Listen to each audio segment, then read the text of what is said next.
Hi everyone, I'm Phoenix Epics, and welcome to my journey along the sacred trails of Kumano Kodo, a timeless pilgrimage nestled in the heart of the Kii Peninsula, just south of Osaka in Japan.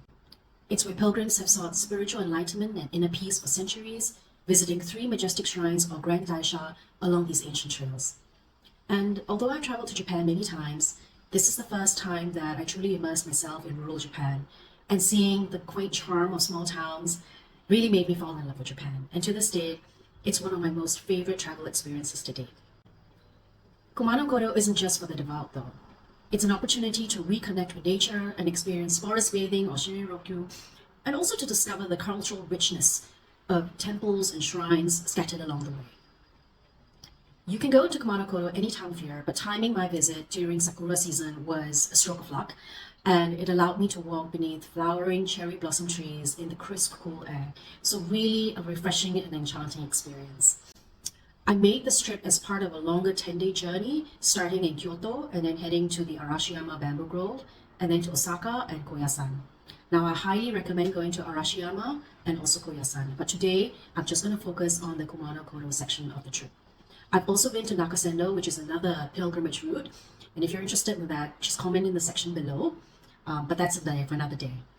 So whether you're seeking solitude, some moments of reflection, some me time, or just a deeper immersion into Japan's cultural tapestry, this pilgrimage is really a transformative experience. Traveling solo added a special dimension of introspection compared to being in a guided tour. It's the trip I most recommend, and people often ask me how I do it. And traveling solo as a female without speaking Japanese, I had the typical concerns of safety, how I would navigate the trails, how I would get around, how I could cope with the physical exertion of the hikes, and also just bringing my luggage around. But these are really quite manageable.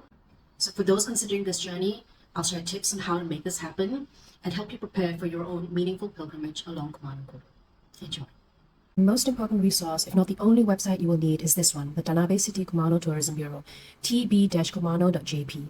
Now, if you're not sure, just go to Google and type Kumano Kodo, and you will see typically it's the first link that shows up. So just click on it and you'll come to it.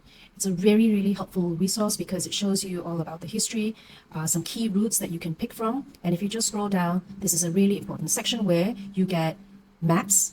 So if you click on, depending on the route that you choose, there are really beautiful detailed maps that are prepared from you. This is what it looks like. It goes from a macro view,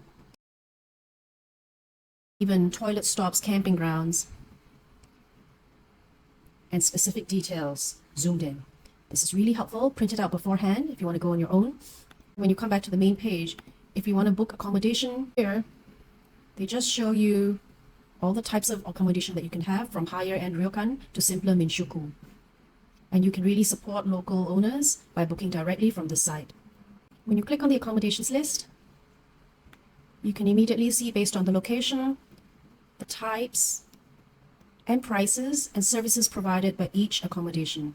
And if you click on, for example, here, it can also show you the types of packages that you can get, including meals, and for some of them, a bento box that you can take with you on the next day's hike.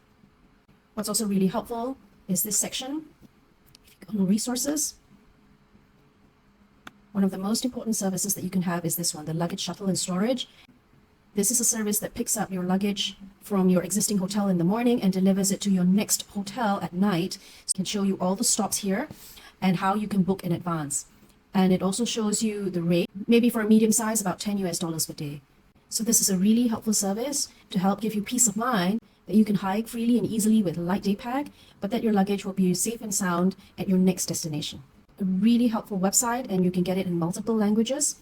And if you just want to find out more how-to videos, guidebooks, if you're interested in restaurants, and again, if you look at the maps, at the very end, there's also a helpful section which tells you a little bit more about things like how to get around, tips and tricks, and also what to pack. You can read this in greater detail, but really the most important thing here, a light day pack, a bigger luggage bag, as well as rain gear and good hiking boots. These are the absolute must before you go. If you do need a walking stick, you can actually buy them there at the start of the hike.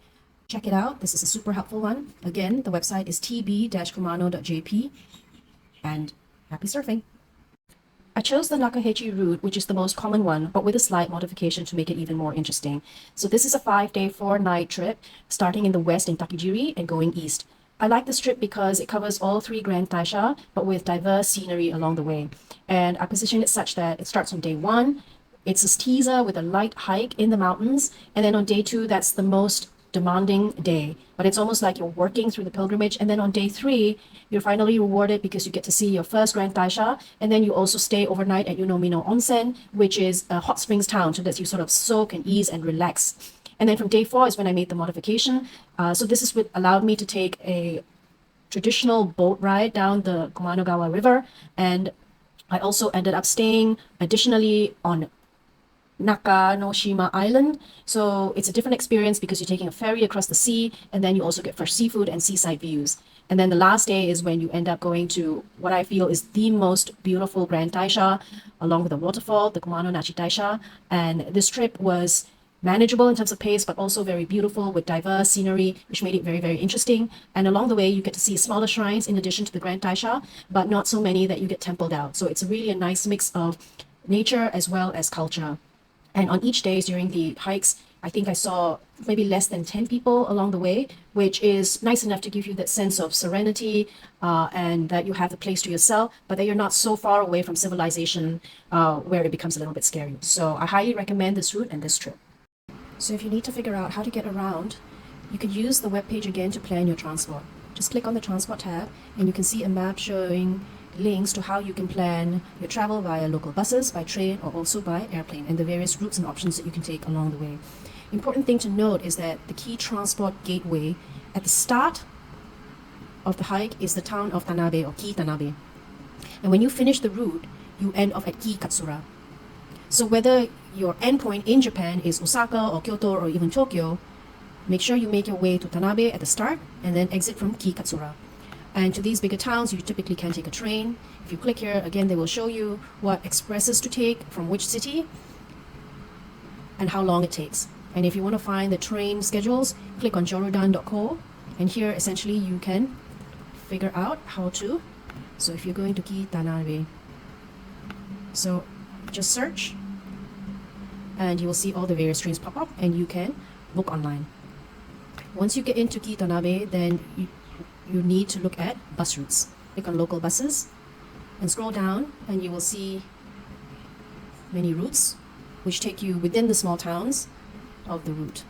If your entry point is Kitanabe, the gateway, look here. You can see a detailed bus schedule when it arrives and departs from Kitanabe station, and you want to make your way to Takijiri, which is the actual start of the hike. And you will see here the actual departure and arrival times as well. When you look at these bus schedules, remember to differentiate and double check whether these times and stops are for weekdays or weekends, and sometimes even public holidays or different seasons. So there may be slight differences. So if you have these handy on hand, even if you miss the first bus, you can take the next subsequent buses.